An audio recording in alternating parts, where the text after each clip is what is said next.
고린도후서 11장의 16절인데요. 어리석다고 생각하지 마십시오가 나옵니다. 그는 입이 앞에서 좀 어리석더라도 참아달라고 말한 적이 있는데 그는 잠언의 충고대로 어리석은 고린도 교인들에게 그들의 어리석음을 가지고 답변하였습니다.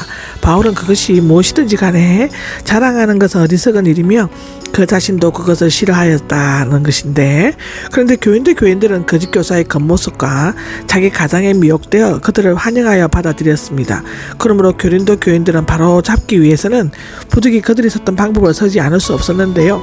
말하자면 영적으로 낮은 사람들에 대해서는 영적으로 낮은 방법으로 가르칠 필요가 있다는 것입니다. 다시 말하면 어린이들한테 대학생들이 하는 그 공부를 가르치는 이해를 할 수 없죠.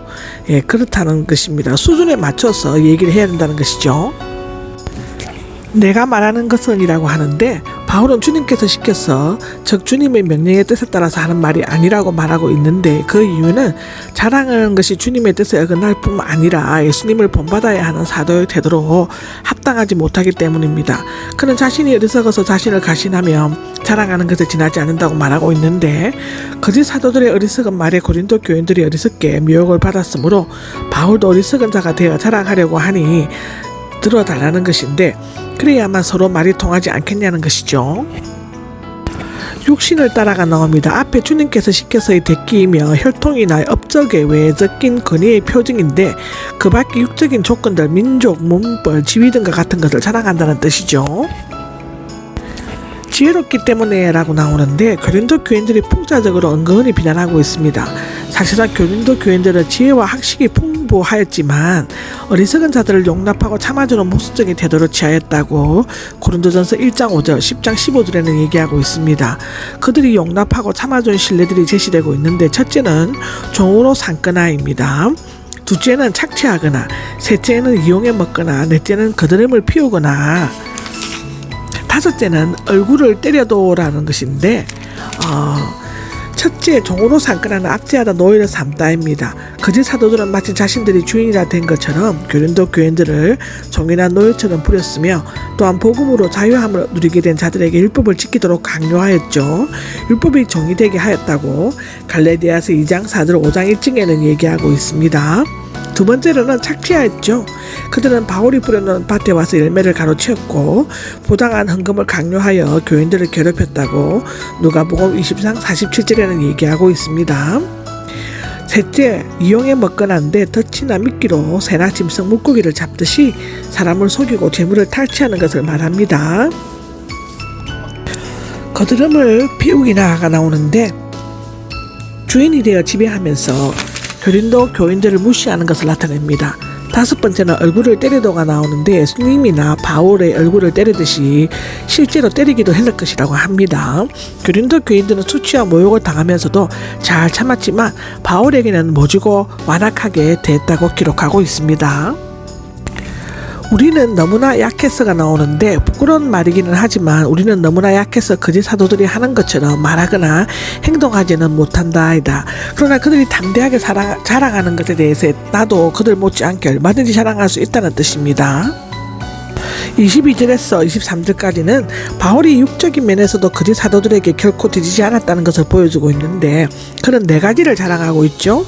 첫째는 히브리 사람인 것, 둘째는 이스라엘 사람, 셋째는 아브라함 자손이라는 것입니다. 넷째는 그리스도의 일꾼이고, 여기 정신나간이 나오는데 일반적인 상식을 벗어나 부끄러움을 모르는 의미이고, 미칠 것 같은 충격을 받아 부끄러움을 느끼거나 체면을 차리지 않고 말하겠다는 뜻입니다.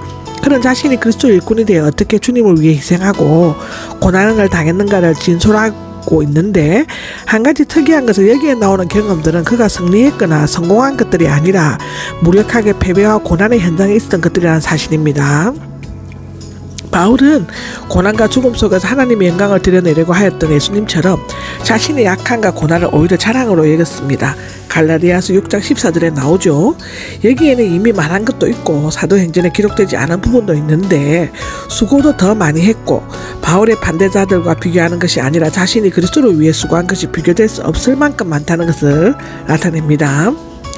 옥살이도 더 많이 했고, 성경에는 그가 빌립보와 예루살렘 가이샤라 로마에 갇혀 있던 것으로 되어 있지만 그보다 더 많이 했을 수도 있다고 기록되어져 있죠.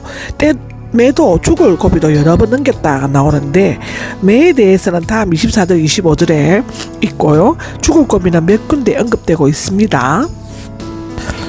유대인들에게 맞았으며 나오는데 율법에서 태형은 40번이었지만 유대교 미슈나는 잘못 세면 안 되기 때문에 그 하나 앞에 멈추게 되어 있습니다.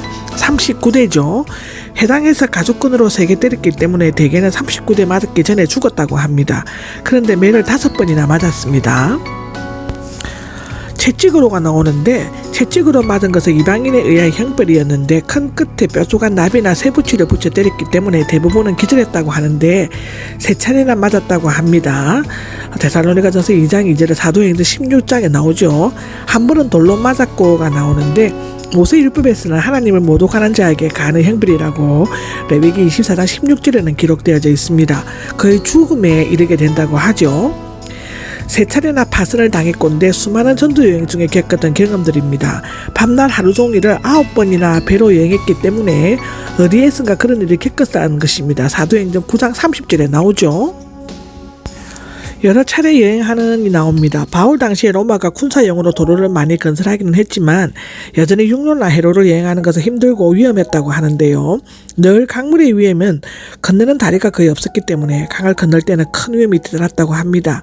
강도의 위험, 당시 헬라와 소아시아 지방에는 산적들이 많이 있었고 선한 사마리아 비유에 나오는 것처럼 강도들에 의한 피해가 많이 있었죠. 동족의 위험인데 유대인들로부터 배교자로 낙연시켜 수많은 박해와 생명의 위험까지 받았다고 사도행전 9장에 보면 나오죠.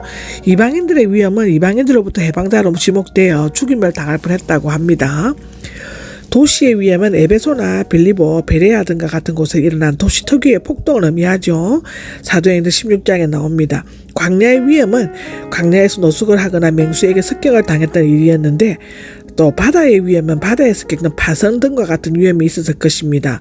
거짓 형제들의 위험은 교회 안에서 그리스도인으로 가장한 유대인 교인들이나 거짓 사도들과 연관되어 있는 사이비 교인들이었을 것이죠. 수고하고 애썼음에가 나옵니다. 앞절에서는 전도여행을 할 때 밖에서 오는 박해와 고난에 대해 말했죠. 여기에서는 특히 자신이 복음 전도를 위해 겪은 수고에 대해서 언급하고 있습니다. 수고하고 애썼으면 생계를 유지하기 위해 스스로 힘든 육체의 노동을 한 것을 말한다고 데살로니가전서 2장 9절, 데살로니가후서 3장 8절에 나옵니다. 종종 자지 못하고를 말하는데 주님의 일을 하거나 기도하기 위해 또는 교회를 위해 염려 때문에 잠을 제대로 자지 못했다는 것입니다. 배고프고 목마르고 여러 번 굶었다는 것인데 그는 경제적으로 늘 궁핍했기 때문에 배고픔과 목마름에 허덕였으며 때로는 금식하기 위해 식사를 거르기도 했다는 것입니다. 추위와 헐벗음은 바울이 재정적으로 어려웠던 것과 수많은 여행자들을 돌아다니며 겪었던 고통을 한마디로 요약해주고 있죠. 그 밖에 다른 것들이 나옵니다. 이미 바울은 앞에서 2차례에 걸쳐 자신이 겪은 고난에 대해서 말했지만 이 편지를 쓰고 난 후에는 더 많은 어려움을 겪어야만 했죠. 겪고 견뎌야만 했습니다. 교회에 대해 염려하는 것은 바울은 자신이 전도하고 세운 교회로부터 다툼이나 분열 등과 같은 좋지 못한 소식을 들을 때마다 말할 수 없는 마음의 고통을 느꼈다고 했습니다. 교회가 문제가 해결되고 영적으로 성장하게 되기를 애타게 소원했죠. 사도행전 20장, 로마서 14장에 나옵니다. 바울이 있어서 하나님의 영광이 가려지거나 그리스도의 이름이 손상되는 것은 참기 어려운 슬픔이었다고 합니다. 짓누르고 있습니다인데 무겁고 답답한 마음으로 걱정하는 것을 의미하죠. 양무리를 늘 염려하고 관심을 가지는 참목자의 모습이라고 합니다. 누가 약해지면이 나오는데 바울은 그리스도 교회를 한 지체가 고통하면 다른 지체도 고통하는 유기적 조직체적으로 설명을 했습니다. 에베소서 1장에 나오죠. 실제로 그는 약한 자가 되어 약한 자의 슬픔과 고통을 함께 맛보았습니다. 누가 걸려 넘어져 죄를 짓게 되면인데 이 걸려 넘어져는 일반적으로 성도가 넘어져 죄를 빠지게 되는 것을 의미합니다.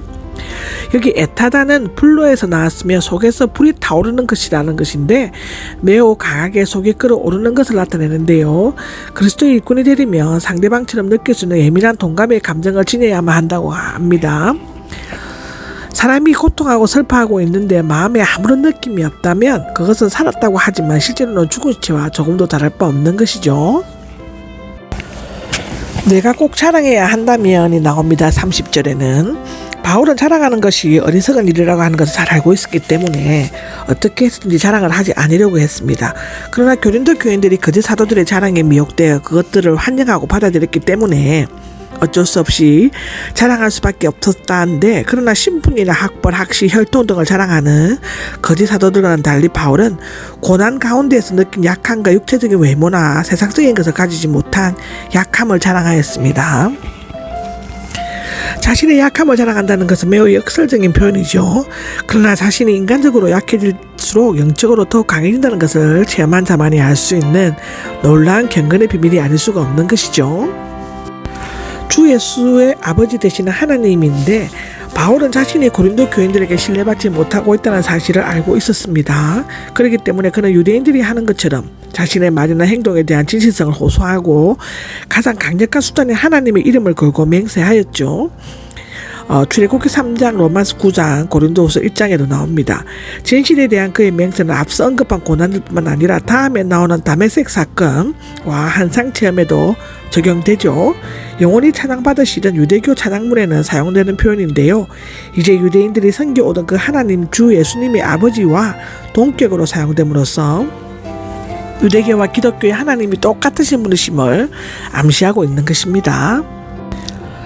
에라다 왕의 고위 관리가 나오죠. 32절에 아레다는 왕의 이름이 아니라 홍해로부터 유프라데스 강까지 지역을 지배한 나파디아 왕국의 왕의 칭호였다고 합니다.